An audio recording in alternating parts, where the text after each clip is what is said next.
Welcome to One Broken Mom, a podcast dedicated to raising awareness of mental health, parenting, and self-improvement. I am the host, Ameé Coney. One Broken Mom is not a family show. It is meant for adults and contains sometimes adult language. The topics I cover can be serious and unsettling to people. However, I do have a sense of humor laced with a little bit of a punk rock attitude. So if you're interested in real talks about real stuff by real people so that we can all get better together, well, then you're in the right place, and so welcome. All right, everyone, welcome back. We are now in season 3 of One Broken Mom, and I'm super excited to have back with me a person that has been a big part of the show, a big guest that a lot of you have really resonated with, really love hearing about. It is Wendy Behary, and she's the author of Disarming the Narcissist. And of course, there'll be links for being able to get that book. You've heard us talk an awful lot about narcissism and narcissistic personality disorders as they mainly pertain to our personal lives. But I have her on today to talk about how ego and dysfunction actually can play out in business relationships. Because we can actually see this in leadership at the global levels and as well as our local levels. But we also, I know from my experience as a business coach and also just, we all go to a job, most of us go to a job every day, we can see where ego and dysfunction can actually pop up in our organizations that we work in. And they don't necessarily have to happen in people that are in a leadership or a management role per se, but we still have people around us that may be driven by something that may be more independent and egocentric motivators that impacts our work experience with them and may even be impacting ourselves. So welcome back to the show, Wendy. Thank you, Ameé. It's so great to be back with you. Well, we were talking offline. Right now, we are recording this. It is March 20th of 2020. This episode's not going to publish until May, but it's worth noting for historic purposes that we're going to document that we're in the midst of the coronavirus pandemic. Mm-hmm. I'm in Washington State, and in particular the Seattle area, which where everybody will know and they'll read in the history books, this is where it began in the United States. So it's been an interesting and surreal month now of living here. You are out on the East Coast, though. You're in the New Jersey area. Is that correct? That's right. And New York's cases have just overtaken Washington's cases as we're talking about this right now. So there's a lot of activity going on in your area too for people, right? Oh yeah, absolutely. It's a scary time. There's a lot of anxiety looming large, and we'll see. We're doing the best we can to do our part to stay put. Yeah, for sure. It's interesting. And so I wanted to talk a little bit here early before we get into the interview about this, because there is a lot going on. And I've noticed, social media, a lot of us are working from home, obviously. And so we're tapping into social media a little bit more. And there's such a variety of expressions out there of how people are handling this, from being really angry to being in denial to being some people really openly sharing how surprised they are by their emotions just being right at the surface, that they don't think that they're panicked and they think they're holding everything together, but at the same time find that it's very easy for them to be, to break down and cry or to get very mad at somebody. Are you seeing any increases in requests for your services right now through this time from the people that you work with and your patients? Yeah, absolutely. There's definitely been a rise. It's, it's interesting because there's this thing I've been talking to a lot of my patients about, which is it's reasonable, right? It's reasonable for all of us to be feeling afraid, to feel anxious, to feel worried for our own health, for the health of our loved ones, especially if you have elder parents or other people that you care about who have underlying health conditions. This is all reasonable. Anxiety. It's not what we would call the pathology of anxiety. But then, there are those where the intensity at times can become stronger. So it's like there's another little bell that's going off, and it's often happening behind the scenes. It's dredging up something that may be very old and unrecognizable in the present moment. So you're feeling an intensity because deep down, you dive in deep and you find darker moments and once upon a time where there may have been trauma, abuse, rejection, loss, feeling alone, feeling deprived. People are feeling alone. And while there's plenty to do, we can be creative and find things to do and connect like this. I was excited to sit down with you today. Me too. But, there is this aloneness kind of quality, this isolation. And if that's a part of your background experience of maybe being bullied or rejected or shut out, it can at times, that can get stirred up when you're feeling upset in this very reasonably, anxious time. And so we have to look, at kind of look at levels of intensity and see if we can get a little deeper within ourselves and calm those parts of us that might be, getting stirred up in memory. Mm-hmm. Are there any things that you've been suggesting for people in particular, especially since we're all sheltering in place? Started Mhm. off as social distancing, and now it is, the next level, which is staying home and not going Mhm. out. And as we know, we're wired to connect with one another. I mean, our nervous systems Absolutely. prosper when we're able to be around people, especially if Right. they're warm and supportive. And so, Right. so how do you suggest people that are feeling particularly lonely in their homes, how do Yeah. they maintain and strengthen that part of it so that they don't become overwhelmed by that loneliness?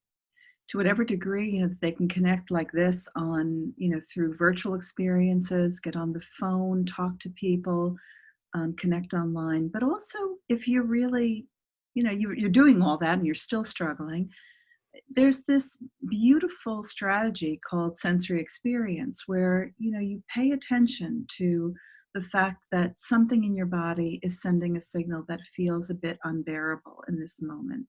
And you may not know what it is, or you may. And if you know what it is, then you can really reach in and embrace that vulnerable part of you from once upon a time. Just really hold yourself with a lot of tender, loving care.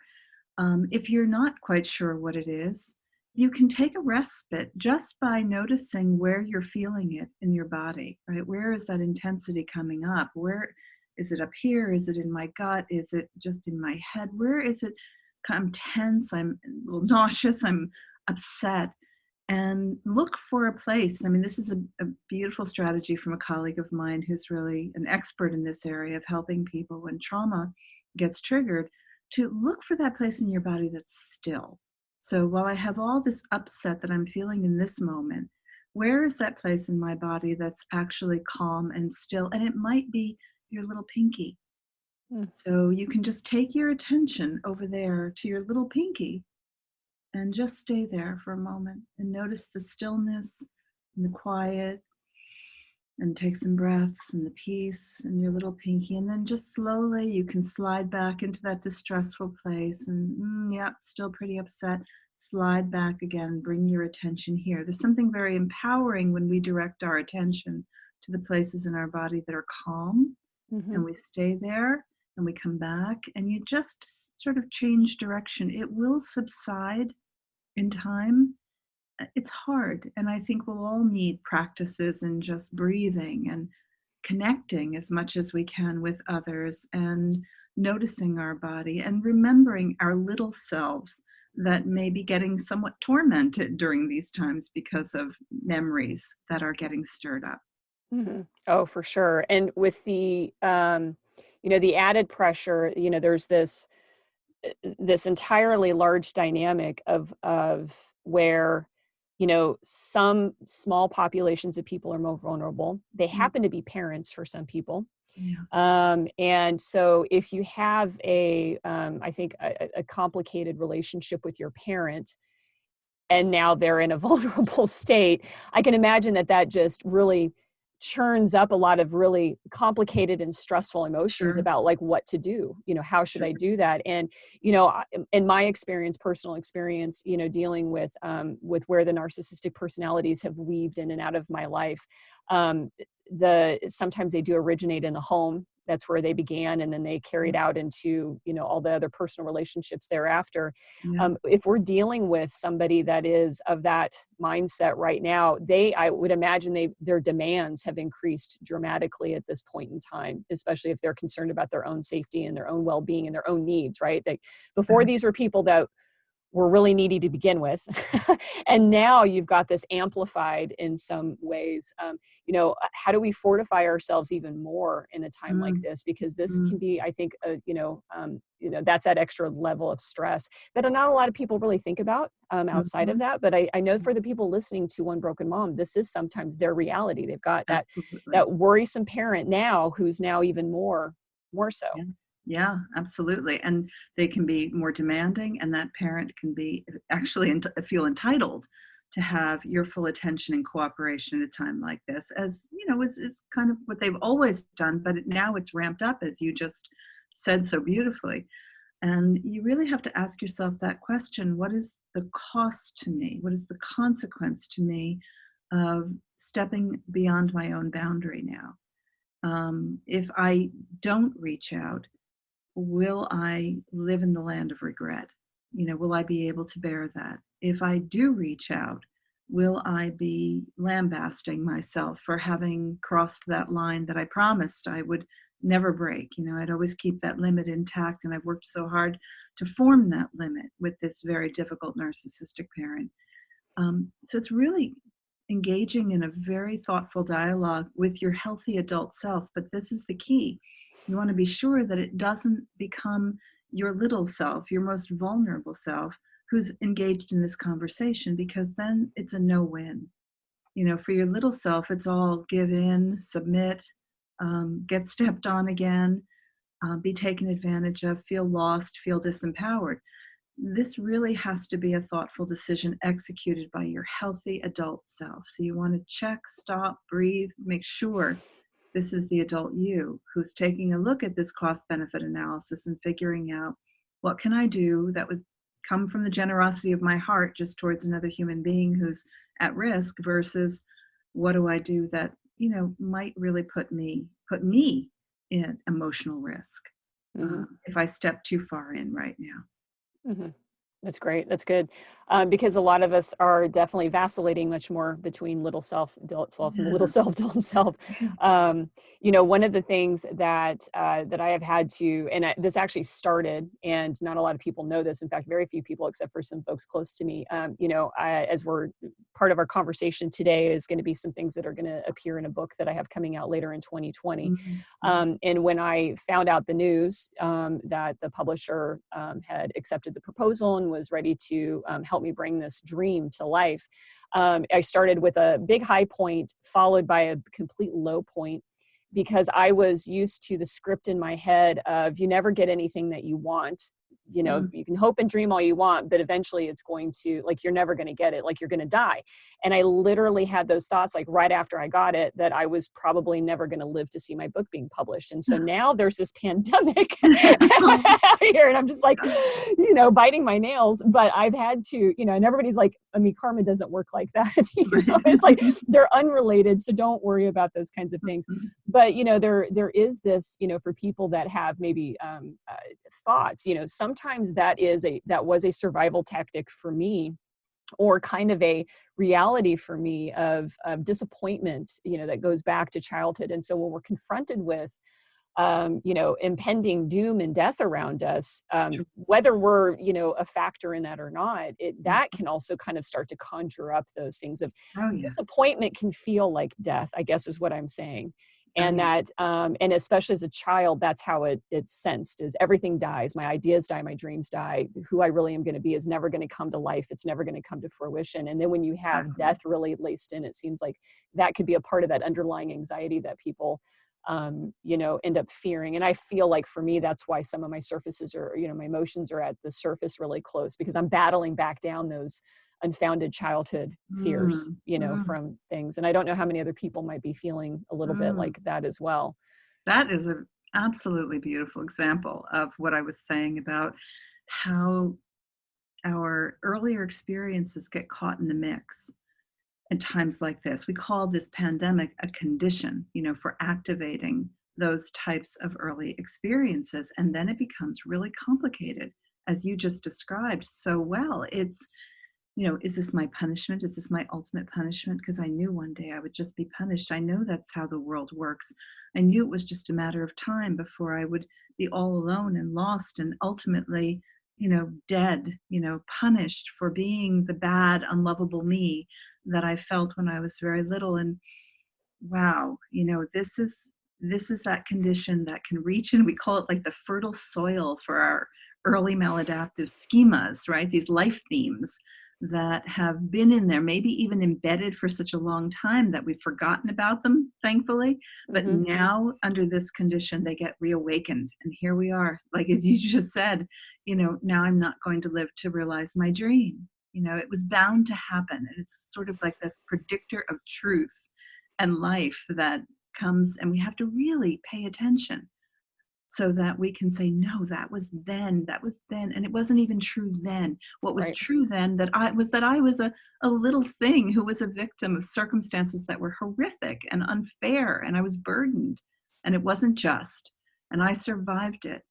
But there's no truth in the messages I was given as a result of those experiences. So, teasing out the message from the experience is so critical in times like this, Mm-hmm. because it's Yeah. easy to reattach it to this time. Right. I felt kind of grateful for the fact that I actually had my moment back in January where I was like, because the way it struck me was, hold on a second, because I have all these journals, I have all these things that I had written when I was a teenager and before I became a teenager. And I remembered, God, you kept writing about the girl who became famous, was a rock star, was a whatever, but then she died. Mm. And I said, you're replaying your childhood story in your head. You're replaying your literature that you wrote as a kid. And once I did that, and I realized that I had just made a life-size version, or a real version of what I'd been writing about, I was like, okay, this is trauma. And then Yeah. it was meditating, and Yes. it was reminding myself that, no, you've just got this really well-rehearsed story in your head that you've been playing over and over again in order to cope and deal when you were younger. Yeah. And here you are. And so then it's like, okay, then a pandemic lands at your doorstep and you're like, wow, I've already gone through this. Like just a couple months ago, I already kind of went through this mental exercise, but not everybody had that benefit. So people, Right. like you just said, this is a whole different thing. And a lot of things that we didn't even know, were going to bother us are coming up because we've all been thrust into something out of the extreme ordinary for everyone. Yeah, it goes back to that thing I've said before, where it's the magnificence of the brain, where the brain is an amazing organ, right? It's so chock full of, imagination, creativity, thoughtfulness, etc. But it's also stupid because it can't tell time. It just doesn't tell time so well. So here we are, as if it's not bad enough dealing with coronavirus, that, the brain is now dredging up things from our once upon a time. And when you tell that story, that personal experience, I just want to, reach in and say to little Ameé, you're fine. You're really good. It's all good. We got you now, And that's what I think each of us has to do for our little self. It's like, I got you, you know? That's the old, that was then. That's old. That's once upon a time. You're with me now.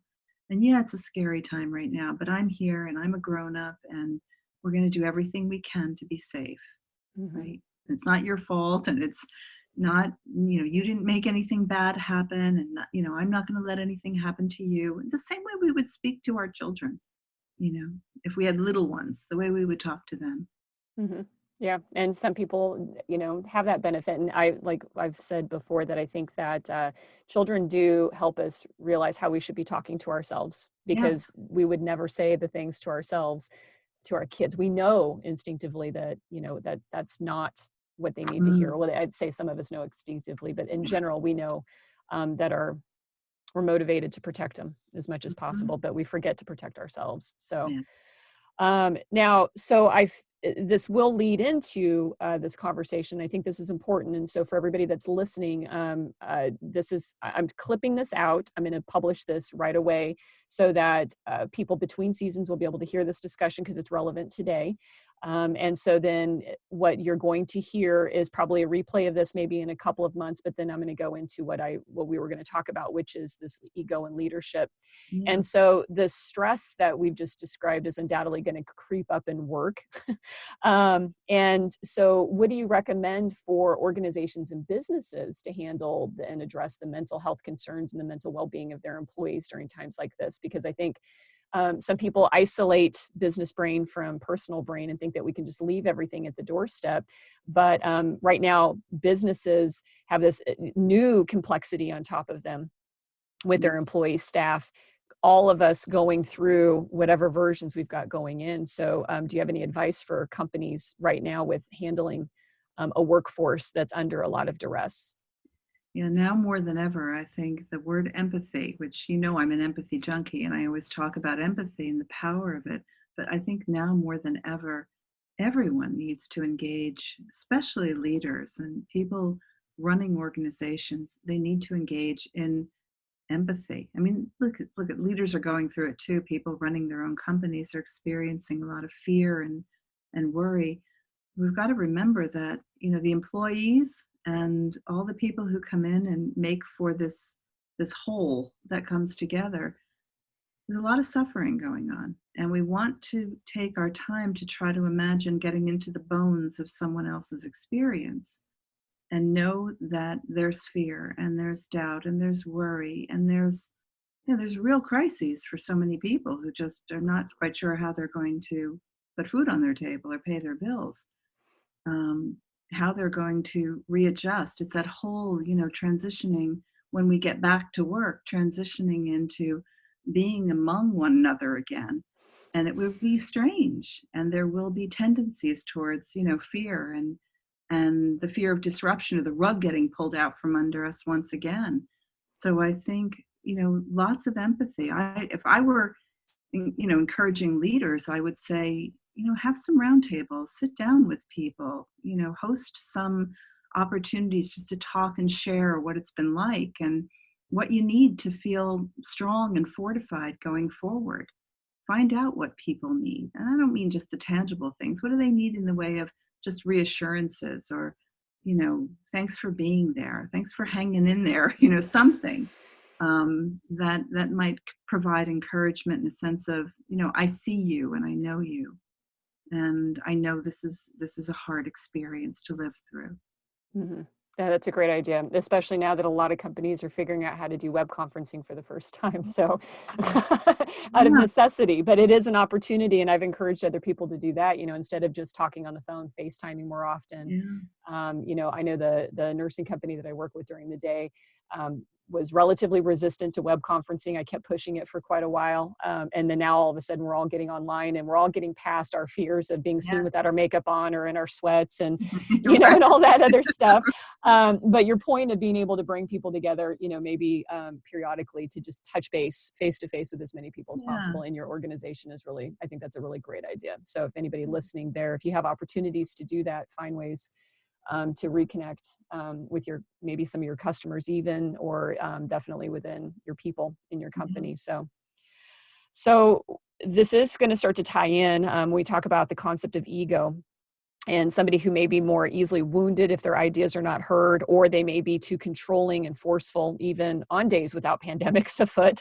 And so I wanted you to start off with talking about this research project that you did with Michael Watkins and talking about dysfunction in organizations and business. How did that get started? Where did you guys begin to put this together?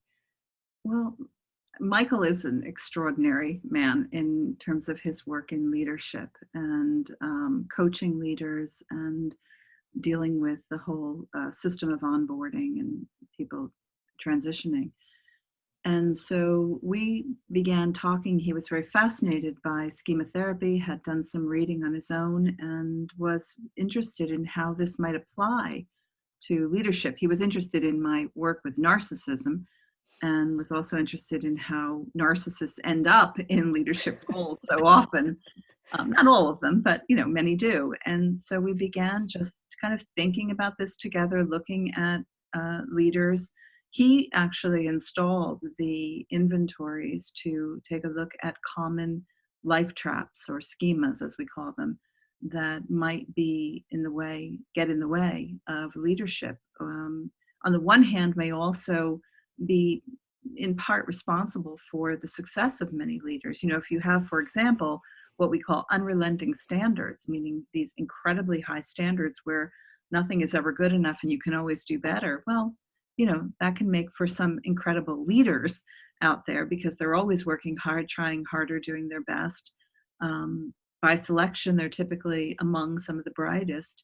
And so that becomes an asset to a company, but not always an asset when it comes to interpersonal relationships because the expectations and the sense of entitlement that everyone else be exactly the same and really forfeit their families, their needs, their sleep, and everything else that goes into being a bit of a at times workaholic or too performance oriented can be problematic. And so we were looking at kind of the fallout areas and some of the problems that occur as a result. I mean, again, in leadership itself, as I always say, give me the narcissistic surgeon who is has such high unrelenting standards, is so precise, is very compulsive, very commanding, really, really absorbed in being a superhero at his work. I'll take that surgeon any day, but I don't want to live with him. Don't send him home with me, right? So it's that difference between, being able to do a masterful job and where it falls apart when it comes to the interpersonal relationships with others. And how do we find a bridge to integrate the two so that you can be really good at what you do and take pride and be a master in your area, but also still be able to find ways to integrate yourself personally with others. Be a leader of not just in terms of the bottom line, but of people, working together, coming together, who have varieties of their own personal life experiences and needs, and are really doing their best. How do you support that? Mhm. Reassure that when in fact your focus is primarily on bottom line or being, the extraordinary number one recognized individual, even though you've had a whole team that supported you to get there. Now, what I like about this topic is, generally when you and I talk about narcissism, we're talking about narcissists as this third person in the room with us, right? Mhm. They're this other thing out there. But what's fascinating about this particular subject is that, a lot of my own self-sabotage in terms of my own businesses and my experiences in entrepreneurship and owning companies, I can actually trace back to some of these things that we're going to discuss in terms of how the darker sides of, let's say, of narcissism creep up into a person who may not generally regard themselves as a narcissist. And I know that's a dicey statement in itself because narcissists don't say they're narcissists That's generally. right. Mhm. But there is this balance, right, of a high degree of self-awareness, that healthy narcissism. And I actually spoke with Dr. Craig Mhm. Malkin, I always say Malkin, Mhm. on his book in the spectrum, and how everybody's got this in us. Yeah. It's necessary for survival to be ego Mhm. driven, and at times, but it shows up worse in other people than others, and it varies from time to time and situation to situation. And I felt like if I looked at, life overall for me, from business to personal parenting and everything, that the business environment seemed to trigger that out, or tease, let's say not trigger it, but tease out that personality of superhero mentality. And I admit, like, even some of my branding has capes. And so in a business environment, I definitely had more the characteristics of being that, I'm going to take charge, I'm going to rule the world. And, and in times it was good and inspiring. And at times, if I got into conflict with somebody else whose way, they wanted it their way, and it was two people fighting over whose way it was going to be, then I was baited in. And those were the moments at which I found, my ground falling out from underneath me, because they were unwinnable fights. They were situations that were avoidable. They were all the things that we could have, like, prevented with some degree of self-awareness. So what does it seem, about this business setting that could be doing this out of people that might not otherwise think of themselves as narcissists? And the reason why I ask that is because I want us to think about ourselves in this interview and not think about that third person narcissist that's out there that we deal with. Because my experience is that this can be an insidious way of hurting us in our business relationships, more so than we actually would think it would be. Does that make Mm. sense? Yeah, no, it makes a lot of sense, and it's a great question. And again, as Craig Malkin mentions, and I talk about this too, that we have to think about narcissism along a spectrum, and that there are times when we can all find ourselves sort of falling into somewhere along that spectrum. I think the business world is just, in some ways, it's an inevitable place where we will be tested because of the nature of competition. Business is a place where, in the same way that you'll find it happening like in the athletic, world, excuse me, sometimes in the academic world too, but business, there's competition and there is often hierarchy, right? So you have different hierarchy and there's striving to get to the top and who you're really up against in getting there and what you're willing to do or kind of poised to do to make that happen.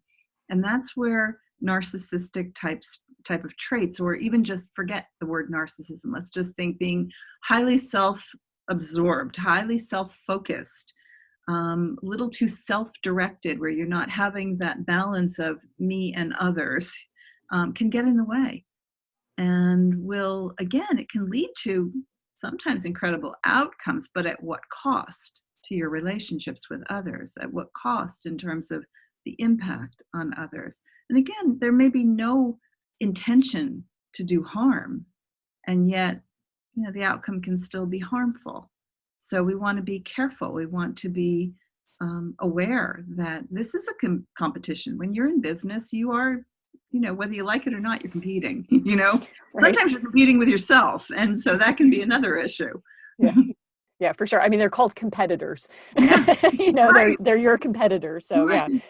I'm curious too, and I've made this speculation again, just off of my own personal observations, is that people who want to be entrepreneurs and have their own companies, that there may be some concerns that need or that desire could be rooted in something that's less than healthy. Like, for example, they want to start their own business because they don't want to work with other people and they don't want to take orders from someone else. And that might be a very unsteady foundation to begin to build a business from. Is that something that you guys observed or talked about in this personality of the entrepreneurial type as being, maybe driven in a way that Oh can yeah. I fall mean, apart? it's not so typical in terms of the work we were looking at with organizations, but definitely would be true of those who are entrepreneurs, like sort of founding their own businesses and starting their own businesses with that exact motivation that you just outlined, which is, I can't work for other people. I can't be told what to do by someone else. This is a problem in leadership across the board, but for entrepreneurs, it may be a motivational driver. It's why they start their own companies or they start their own businesses. And it's problematic because, inevitably you're going to be dealing with someone else. You're going to have to encounter someone else. And if your style is to be non-reciprocal or non-collaborative, then chances are your business at some angle is going to suffer. Even if in fact it's soaring at first, at some angle it's going to suffer. At least emotionally, interpersonally, it will suffer. But the business itself may actually have problems later on. Mm-hmm. Now, we're through the research and kind of looking at the personalities, especially in leadership. Where are these patterns or behaviors rooted? What did you see? And we talk about maladaptive behaviors and schemas and stuff like that. What does your research show and your experience show on where this type of personality and behavior that we see in leadership kind of comes from? A couple of different places. I mean, some of it is really just monkey see, monkey do. And so it's legacies. You'll see legacies of people who are just following a path that has, generations behind it. And so, one becomes a leader because my mother was a leader, my grandfather was a leader, and I end up in the same position. But more often than not, what we're seeing are what we call these compensatory strategies. So it is not uncommon to find that these extraordinary leaders started out with a lot of insecurity, started out with feeling the burden of maybe being that, again, not unlike narcissists, although I'm trying to separate it because Mm-hmm. they're not all classic narcissistic types or have narcissistic personality disorder, but they still have, what they have in common might be this super drive to be performers, super performers. And some of that is compensation for having had nothing, for having been teased or bullied when they were very young, for being awkward or different or, scrawny. So it's all about creating this empire of security where no one can touch me, no one can hurt me. I'm the best of the best. For some, it's winning approval because it acts as a substitute for nurturing. So if I can win people's approval, have recognition, really be touted as number one, make the most money, earn the most for the company, then that's like a security blanket. It's like a nurturing type of experience, not really nurturing. And of course, it doesn't necessarily really fill the void, but it acts as a substitute, at least for the time. There's a lot of negative consequences that can occur as a result of this to health and wellness and relationships when there is this dominated emphasis on performance and expectations that are unrealistic for those who you're leading in the company. And some are stellar, some are incredible at being able to do this very well, in spite of those early maladaptive schemas. But to be clear on your question, very often what we find in the roots are a lot of insecurities, abuse in some cases, neglect, and sometimes that kind of overemphasis on your work is your worth. So do your best, get to the top, and then you can do whatever you want. Mm-hmm. You don't have to answer to anybody. Mm-hmm. And that becomes part of the driving pattern. Mm-hmm. I'll throw in there too, again, from personal experience is, invalidating.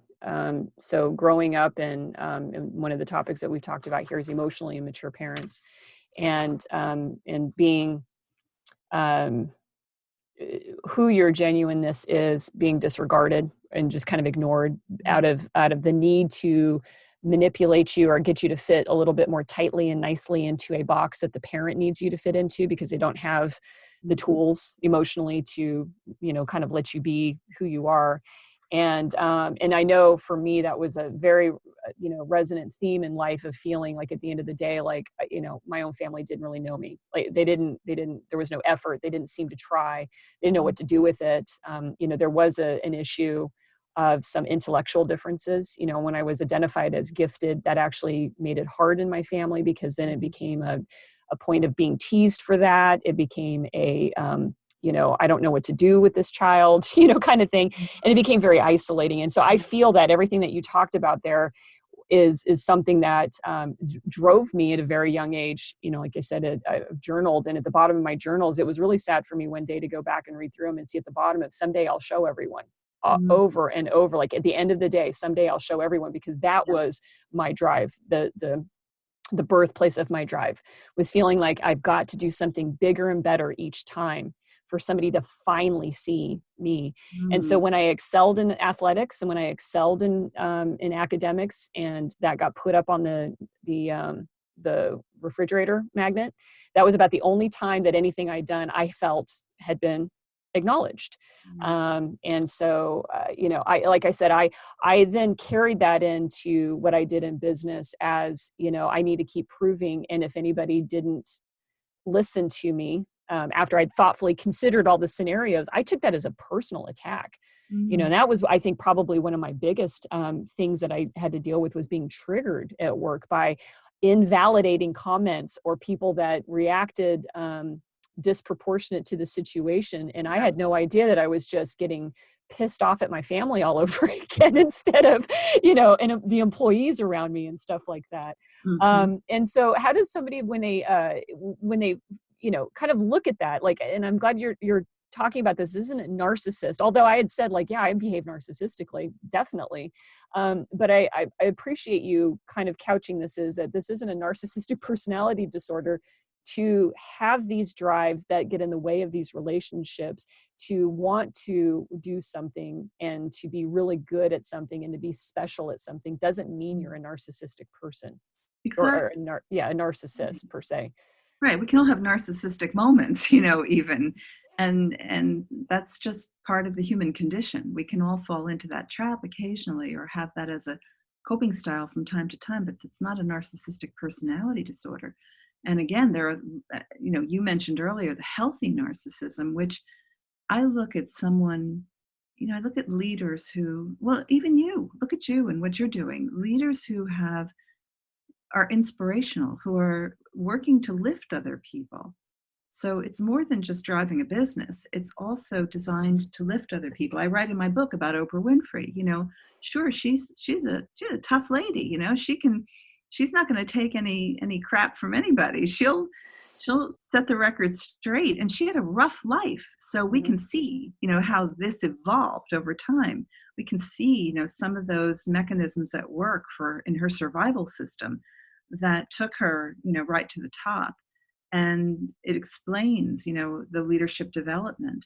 But there's also a mission in place, and that mission is aimed towards providing something very good. So do we make allowances at times? Yeah, we do, because there's something really good that's happening in the end. And I think that, to be an effective leader and to be someone who's also inspiring and someone whose mission is for good, whatever that good is, right? It's subject to our own definition. But I think to be able to do that, you do sometimes have to, be a force, and you are going to, without intention, perhaps offend people. It's that ability to be able to see it, when you need to in your personal life and your personal relationships, and to repair it.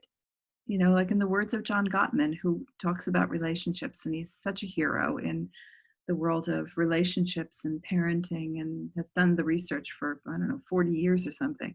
He'll say it's not about being perfect in your relationships. It's about being good at the repair. Be ready on the repair. Be genuine in the repair. Be thoughtful in your repair. And learn from it so that it's not a frequent event. And I think this is a good lesson for leaders too. Mm-hmm. One of the things that I've done, and you guys talked about coaching and the effectiveness of coaching, and sometimes it didn't work, and sometimes you could do it. What are some strategies for when you have a person that could benefit from making some improvements in this area that you've seen from a coaching perspective? Because not everybody needs to necessarily go to therapy. I mean, I think therapy is amazing, and I highly recommend it. But you sometimes have to just start doing some fine tuning on a much more regular basis in the context of the business, where it can be effective. What did you see in terms of what you guys were looking at and some of the people that you work with that's, really, really useful in understanding? Yeah. I mean, what Michael and I found is that coaching, you can use a lot of the strategies that, we use in schema therapy, even in coaching. So strategy like empathic confrontation, which, I've talked about on your program, is so useful in coaching. Look for the strength in the individual. What are the strengths? Understand their story. Know a little bit about, what makes them who they are, how they've been put together, where they come from. Understand that it's no one's fault that we have these evolutions of life, and our personalities become this combination of our temperament and our experience and experiences over time. I mean, even mistakes over time. It's not a fault, but it's a responsibility. So we can say things like, you're amazing. You're incredibly amazing at what you've been able to do to bring this company to the place it is now, which is strong and thriving. You're so resourceful in your ways of coming up with creative strategies and solutions. And we know this is appreciated by your board of directors, by the people that are working for you, the people who are benefiting from, all of that which trickles down from your efforts. But, right? But, we do feel, or I do feel there's probably something that stands in the way or could threaten this amazing, trajectory that you're on right now. And some of that is really has to do with the way you're relating to the people around you. So it's not the benefits they're getting from the work you're doing, but the way you're actually relating them to them that may be affecting the morale, which could have some negative consequences further down the path. And also, it's such a misrepresentation, how unfortunate, of who you are truly as a person, that you're not really being seen for who you are and being appreciated for who you are because of this part of you that shows up the way it does when you get rattled. Mm-hmm. So even as a coach, you can use language like this. Mm-hmm. And you don't have to be a therapist to be able to look at, how someone is put together, i.e. their narrative, and, how that might be getting in the way. In addition to all the wonderful things that it provides, how it may also be getting in the way of their outcome Mm-hmm. or their mission. That's a good point on the end there, because I think, well, of course, because you're the expert in this, of course you make good points. But because I think when the messaging is about what you're doing to other people, there can be this tendency of like, I don't care. In fact, I decided to wear my Joan Jett shirt. Nobody can see this on the camera, but it's got her line on it, which is, I don't give a damn about my bad reputation. And there is sometimes there is this bravado attitude of, hey, that's just the way that I am. And I've got results. So people can just suck it if they don't like the way that I work. Right. But if you're able to turn the conversation of like, yeah, but think of how much better you could do. Your results, your personal results would improve if you had more people rowing together with you rather than the resistance that you have. That they won't go along. And I think that sometimes that is like the key that clicks, because you make it about them instead of about the other humans, which we really want the other humans' lives to improve. But that might be the missing factor in there for some people, right? If they can't make that empathetic connection with, humanity outside of themselves. That's very good. I really love that, the rowing and the resistance. That's a beautiful metaphor. And I think there will be certain types. Again, this is what sort of separates the narcissist from someone who's just very high focused. They're really super focused in their leadership. As a coach, you may not be able to tease it out as easily as a therapist might do, but you may have some inclinations. The difference is that the narcissist may say, too bad. If they don't like it, they can leave, they can go. Whereas someone else who's just, kind of operating in the bubble may be able to be awakened by that type of knowledge or that type of consult, when you can say to them, and again, it's that difference between the who and the how, who you are and the message you really want to deliver versus how you become and the message you actually express can be two very different things. And I think coaches can do a phenomenal job in being able to say, let's think about who you are at the core. What is that message that you really want to send? In other words, when I walk out of the room, what do you want me to have solidly imprinted in my mind about your message, your wishes, your intentions, your goals, your ambitions, your expectations of me? What do you want me to know about how you feel about me as someone who's, I'll use your expression, rowing along with you? What do you want me to know? And then how are you expressing that?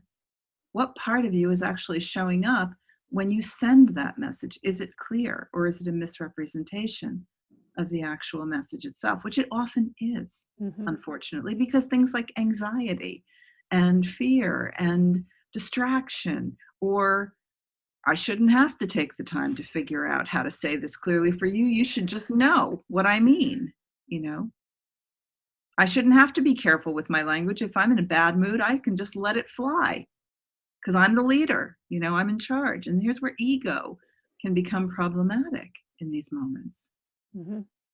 I didn't understand the concept of triggers years ago. And so when when I was challenged or invalidated in a business setting, I went right into fight mode. I mean, it was just like the body responded instantly, the chest tightened, I was ready to go.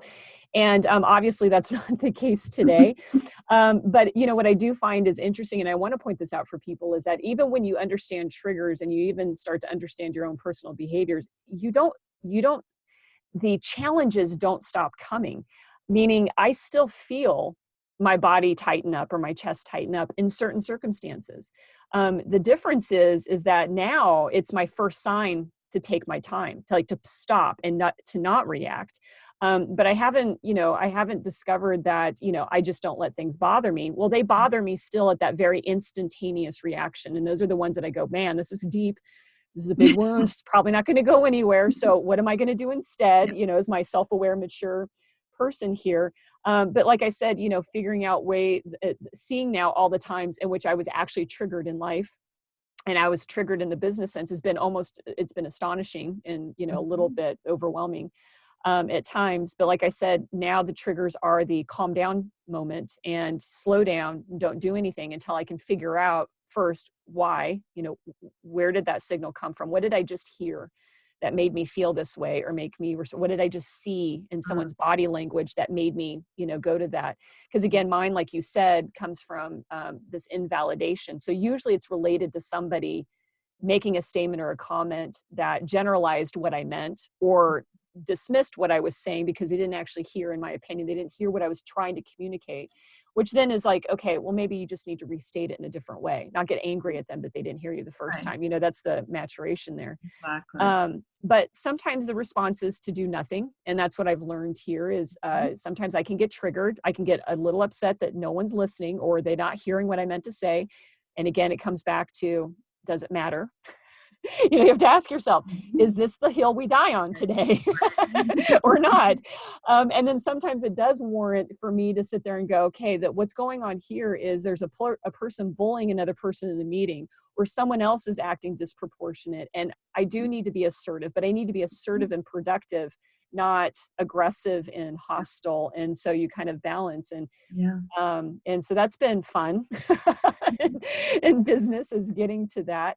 And so I would, is that typical? I mean, I would expect a person who's kind of, self-absorbed or self-driven, becoming aware of it doesn't mean suddenly they're just Zen all the time. They're just a different form of if only. Yeah, right. If only. But it starts where we start. We start with trying to become more mindful of the triggers, notice your body. Because, and here's a really quick strategy, kind of quick tip on what we can do. If we only had the pause button, readily available within ourselves, like we do on everything else, in the room. Right. I say to my clients often, I've worked with some very, very, highly effective, successful leaders out there in the industry of various types. And this is an interesting concept to them. So I'll share this. If you imagine you had a pause button, and that pause button would be almost any time you're about to speak, in a way that might be relevant to a partner, a colleague, a coworker, a subordinate, even your kids or your partners. But, that button that allows you to stop and ask yourself this question, not what am I going to say? That's what we usually do. What am I going to say? It's not what am I going to say? It's why am I speaking right now? Why am I about to speak? What is it that I want my listener to hear and to get? Do I want them to just get that I'm angry, out of control, like losing my mind right now? Or do I want them to get that I'm deeply frustrated because I'm worried that if we can't resolve this, something bad might happen, whatever the bad thing might be. Mm-hmm. So that's why I'm speaking, because I'm worried and I want them to know that I'm concerned that something bad might happen. Now, the what am I going to say can flow a little easier, right? Because I've got to find words that match this intention, this motivation for speaking. I mean, this is something I work on with narcissistic clients all the time. What is it? What is it that you want to send? What's the message? Why are you talking right now? Why are you telling that to me right now? Why are you sharing that with me? often it's because they're trying to win approval or impress me, or, feel like they're in a higher rank, put me down. So why are you speaking right now? What's the message you want to send? If we could all pause and ask that question, then the words that flow and the tempo and the gesture and the pace and the pitch and the volume and all of that in our voice would be informed by that intention. It's That's not easy, right? But no, it's brilliant though. I mean, that's like right there.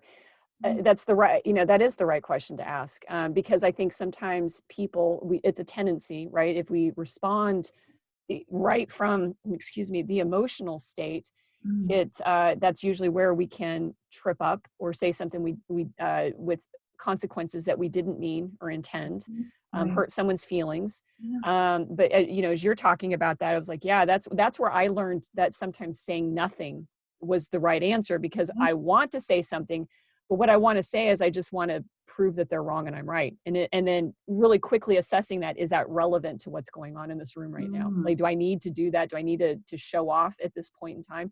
And that was a lot of re-regulating that happened. We do see right. that right out of people where you're just like, dude, just calm down. You wish you could push a pause button on somebody else, because they instantly Yeah. become defensive, right? Mhm. Like a go-to is a defensiveness that, isn't really helping anything. It Right. just may be escalating situations, Mm, even more so.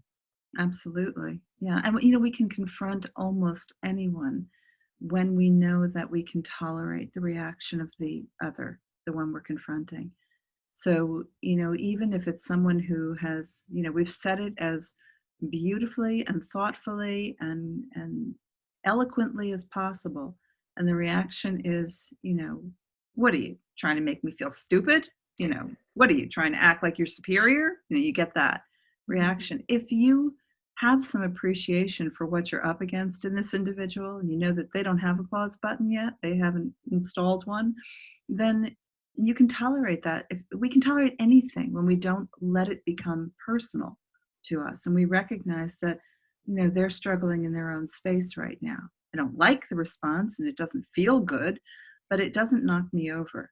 It doesn't stop me from being able to say, good for me, I was still my own advocate. you know Good Mhm. for me, I still used my voice, I wasn't subjugated in that moment. Mhm.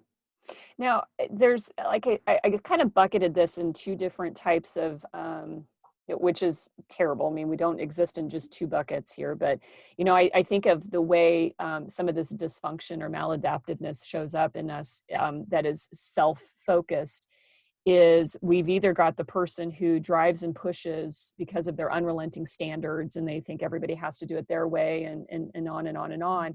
And then you've got people that become, like I said at the beginning of the episode here, always get their feelings hurt and are always deeply wounded. Now, to me, those feel like two sides of the same coin, though, of this. I believe in myself, but one side is I have difficulties expressing what I need to do, so I'm frustrated most of the time, and when I can't do that, I'm feeling wounded on a regular basis, and that comes out in some sort of hostilities or lack of engagement, demotivation, whatever, versus the other person who feels the exact same way, but it's expressed in a much more controlling and forceful way. What would Mhm. you recommend for that person that's on that other side of the coin that still feels like they're equally invalidated, but are feeling more wounded and hurt, and that comes out sometimes in you know kind of negative ways in which they treat and push people away in their own company? Is that Yeah. am I clear with how I'm asking that question? I think so. I mean, I think what you're describing is really the survival system, that we have, kind of in the broadest terms, there's a finite number of ways we can respond when we feel triggered. So if you're the person who is easily wounded, is more perhaps highly sensitive, just in your temperament, easily wounded because of earlier life experiences that have not been resolved as fully as they need to be, and so you're more frequently prone to feeling like you're being picked on or put down or disregarded in some way. There's deeper work that probably needs to be done, but if your reaction is to I mean, you can fight back and you can attack the person who you feel like is putting you down. You can just avoid people in general or avoid statements altogether. Or you can submit to it by, I'll just try my best to be better and better and better and to win you over, or at least avoid, the heartache of having to feel bad again. So, we have to think in terms of what is my tendency in my survival system. Do I tend to use that under what conditions, and is it really working for me? Because it doesn't really work, right? It has a self-defeating outcome. So it's, how do I engage my healthy adult to get on board? We need that healthy adult to be able to take a look and differentiate old experience from what's happening in the here and now. There's a difference between feeling disappointed when someone lets you down versus feeling devastated, as if you've just been, annihilated. Your character has been assassinated. And that's pretty strong and pretty unbearable, and usually lives in the land of once upon a time. So we've got to get that differentiation to be able to see ourselves standing on solid ground in the here and now, capable of being disappointed, even being frustrated and upset, but not devastated, where it becomes so unbearable that we have to resort to our survival system in order to try to fight back or to, surrender or to run as fast as we can. That's only going to happen when it's really coming from that, that time warped space. Interesting. That's great. I, during the day job, air quotes around this, I actually am a director of recruiting for a company. And so very familiar with the use of personality tests, because they are good for, just coaching staff. They're really good for identifying jobs and, what are good behaviors and drives. And so it's, psychometrics is used a lot in business because having conversations and having somebody being able to express exactly where they land on their drives and behaviors and everything is really difficult. But these tests are actually pretty useful. And in our organization, there's ones like Myers-Briggs. So for people that are listening, what I'm talking about is like Myers-Briggs test, DISC test. The Enneagram is even Enneagram. I'm totally mispronouncing that, but Enneagrams are the same thing. And then the one that we use is predictive index. And I know that for us, that's been invaluable because while it may not know the root of the drives and behaviors, seeing it mapped out and seeing how different everybody is, that some people are very, like myself, I'm very independent. My drive for independence is really strong. My drive to influence people and events is very strong. While on the other end, there are people that want to be more collaborative and need to get and weigh in, however, and make sure everybody feels good about the decision. I'm the one that's like, I'm willing to take a risk and go for it if nobody likes it, And when you see this mapped out and you lay everybody out on the floor or on the table, you go, wow, no wonder. So what are your thoughts about the psychometrics and tests like that in terms of helping kind of maybe zero in on sources and understanding when people do exhibit? Because when I looked at that independent and then I look at my flexibility, which is my drive for, my drive for structure is very low, meaning I can exist in an environment of where there's no rules and I can make them up as I go versus being in a room with people that are all need structure. Yes. I found that, oh gosh, that makes more sense. So while you're okay with, this pandemic floating around going, we'll just see what happens in a month. There are people around me going, oh my God, I need to know what's going to happen tomorrow, like right now. And you get frustrated with them, like, why can't you just go with the flow? Right. But it does reveal a lot about that interpersonal dynamics. Did you have much experience using that or have thoughts about how that applies? Yeah, it definitely reveals how we become, right, under certain conditions. So what you're describing is what we would call in schema therapy, the model I practice, we'd call that a mode, right? People have their own coping modes and particular styles and ways of being under certain conditions. And some of that is related to what we learned a long time ago. And some of that is perhaps new constructs that we've developed over time for dealing with the world, dealing with other people. I was thinking as you were describing it, though, that it would be so fascinating to look at the index you use and then compare that with a schema questionnaire, which would answer the question of why, right? So maybe why would someone be more risk-taking, more adventurous, more, cultivating of ideas, someone who's more crafty or thoughtful versus someone who's like, put my head under the covers.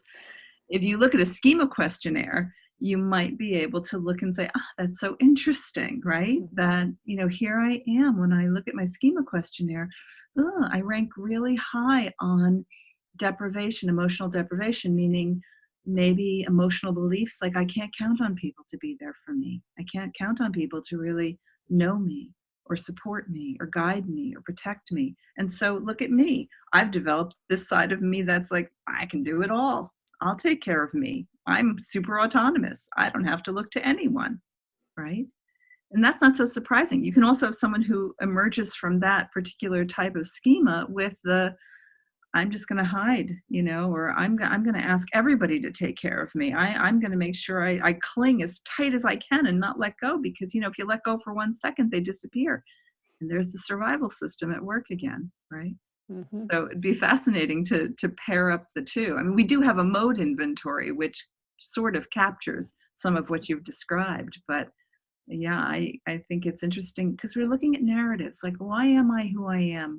Why do I become how I become? That who and that how, right? How I become under certain conditions. And it's very fascinating, but it's also that, that inroad for being able to look at how to make change, how Yeah. to be more healthy. What I like about this too is, again, I work with business owners, entrepreneurs, people that want to start businesses. And, it is an important conversation that I have sometimes with clients, especially solopreneurs, Mhm. that, when they are struggling with procrastination, becoming Yeah. demotivated, organization, even their financial literacy, their Mm, communication styles is beginning to uncover some of those hurdles may have really be coming from, where those obstacles might actually mhm. be stemming from. And sometimes I've coached people out of entrepreneurship because once they started to understand a little bit about what they really love to do, who they really are, and got more in touch of what really drives them, they Yes. just found that they don't want to work for themselves. They want somebody else to handle some of those details.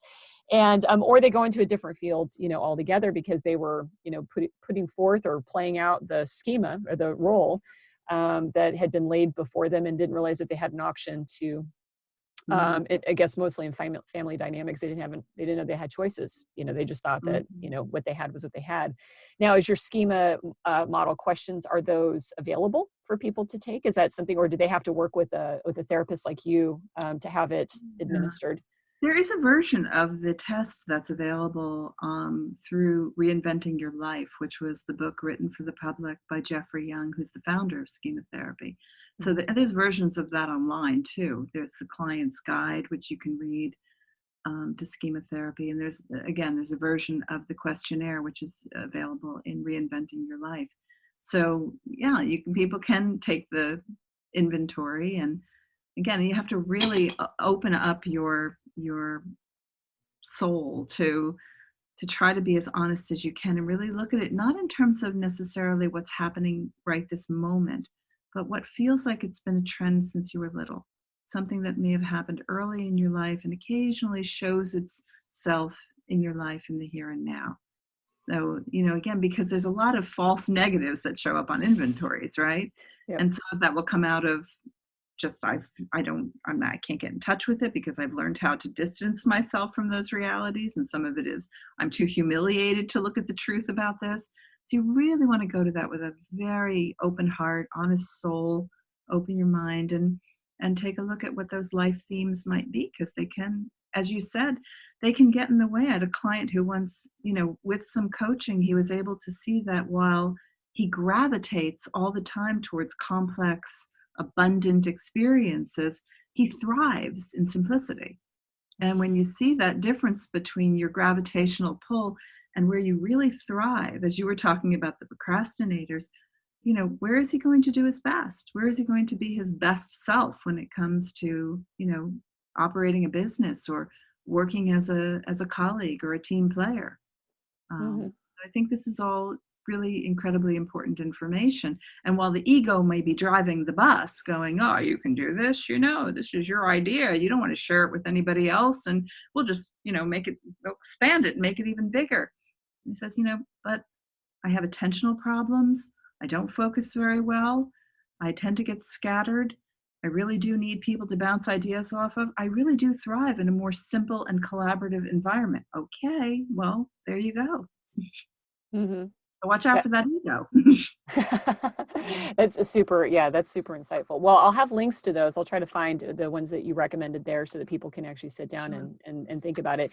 It does to seem, like I said, I'm an advocate for therapy. So if somebody were experienced with being able to kind of discuss the results of that with somebody, I know with like the one that we use, predictive index, you have to be trained. You can't just go find a free test online to take it, because it reveals things that do require some explanation or some validation and verification with Yeah. a person who's trained to administer the test and understand the test, and also not to blindly label the person as the profile, name that they got, and then just categorically dump them into, Right. one of 17 boxes and say they can never leave, or that they can never, get out of there, and that they're, unsuited for, only 3 jobs or something like that. So there is a problem with that can happen. So, And I should put the caveat in there too. Even with the schema questionnaire, that the abbreviated version in the book gets you to begin to open the door to maybe some realizations that weren't so clear. But the full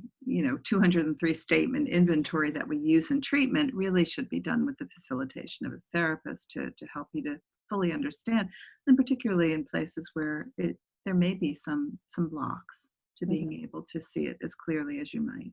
mhm. Yeah, well, good caveat there. So if as we're winding this down here a little bit, do you have any, I know you mentioned something about a tip for, asking yourself first, like, why do I want to say what I want to say? But Mm. are there any other suggestions that you might have for somebody to help draw their self-awareness in a better, clearer way to see if they are kind of experiencing some of these leadership qualities that are pushing people away from them rather than drawing people towards them, that could be undermining? Because like for me, I dealt with this for years, and didn't know, only in retrospect was I able to go back and go, oh, look at all that, all that great information. But in the Mhm. moment, it was really difficult for me. And you talked about that schema therapy. That inventory is probably one thing. Are there other ways? Because we do have denial as a default setting for us to protect ourselves. And Mhm. so it does make it difficult for us to objectively look, at ourselves through a mirror there. But are there other ways for people to kind of to try and test out to see if they can't start to go, oh, maybe that is the issue. Maybe I am like that. Maybe I do need to, Mhm. become a little bit more aware of, what my behavioral patterns look like at work in Yeah. that way. Well, I think this was what's interesting about 360s, in corporations where, employees get to rate their bosses. Although it's a tricky issue, right? Hmm. When you're doing an evaluation of your own boss and they're looking at the feedback. I always encourage people in leadership roles, managers, supervisors, to ask for that feedback. Just as a therapist, as we would do in the treatment room, I ask not only how do you think the therapy's going, but how do you feel being with me? What's it like being in relationship with me? And if I know that this is someone who seems to be, I mean, someone in business may not be trained, they're usually not trained to understand all of the psychological, elements of their employees, nor should it be their responsibility to do so. But you might see something about their temperament that may be telling. And if you know this is someone who seems a little inhibited or shy or sensitive, you're going to want to be a little more persistent at making it safe for them to give you feedback. What's it like working with me? What's it like for you? I know this is hard. Again, empathy, right? I know this isn't an easy question to answer since I'm your boss or I'm your supervisor, and you may be fearful of repercussions, but I'm really asking, very openly without judgment, because I want this feedback. I want to know like where I can make it better. I want to know where, it's working and where it's not working. I really want to hear both sides, anything that could be strengthened. So I would say it's a hard thing to do. And even when I supervise other therapists, they're like, yikes, but ask the question, what's it like being in the room with me? Does Hmm. it feel like I'm pushing you sometimes? Sometimes. Yeah. It's hard, isn't it? Hard for you to tell me that, isn't it? Yeah, I'd like you to be able to tell me that. So what could I do to make it easier for you to tell me that? Something that, leaders can do too. Hmm. What I like is that we'll have two methods in there, or two things will outcomes will come. One is the ability to hear from your employees or coworkers and colleagues. But then once they say the words and they land, you can then feel and then start to say, oh, look at that. Yeah. And so there is that double edge to it that is actually pretty powerful, of like, oh, Yeah. because it's not easy to ask for critiques of who we are, and so we don't. And it's not easy because we don't like the way we feel when we hear Right. it. But if we hear it and then we can go, okay, now I'm going to take this with me out of this room and out of this meeting. I'm going to think about what I just heard. I'm going to think about why I felt the way about it, not necessarily trying to, which we do, is we defend ourselves and go, they're wrong, they're incorrect, they're not seeing it. But flipping that around to saying, what if they're 100% correct? And then how do I actually feel about that? And where do I think that comes from? And I know, for me, my tipping point, I will say, came from a conversation where I stopped arguing in my head and verbally with the person. And I just, I'm going to now for a minute just sit and think that everything they're saying about me is 100% accurate. And I Mm, left. And that right there did actually change. So I love that as a tip that's for great. people to do that. That's beautiful. It's not easy. No, it's not easy. You have to Yeah. be ready to listen. And you're listening for patterns, and you're listening for your strengths, but you're also listening for the challenges. And if you can keep that word, challenges in there, obstacles, places where you can work to make it better, it's all good, ultimately. But it is hard to hear. It is hard to listen to. Mm-hmm. So again, we need our sturdy, healthy adult self to be present when we ask that question, so we really can learn and grow from that. Mm-hmm. Yeah. And if you're self-motivated and self-absorbed, think of it this way, that getting all that feedback again gets everybody rowing with you and gets you closer to your objectives. Mhm. And so having a growth mindset about, challenges, understanding where your improvements lie, is just you getting closer to whatever it is your goals and aspirations really are, and not pulling you down from achieving those, but help lifting you up to getting closer to them. And I think maybe that for anybody that's been afraid to ask that question, maybe that helps with kind of reframing it in that way. So, Yeah, yeah. indeed.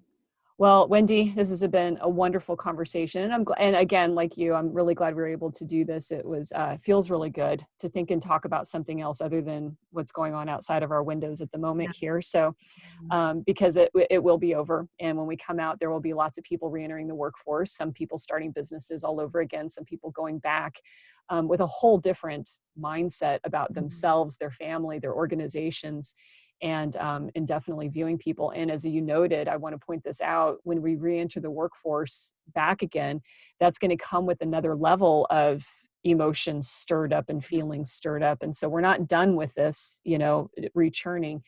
There'll be a reintegration and a re-onboarding Mhm. of ourselves back into life again, that will that knowing this kind of stuff and having this understanding of each other is, I think, always valuable and important, because we spend so much time at work, our colleagues, more time with them than we do really with our families. And so I think this was a good conversation, and so I appreciate you doing this with me. And I appreciate it. Thank you for having me. It's always a treat. I love being with you.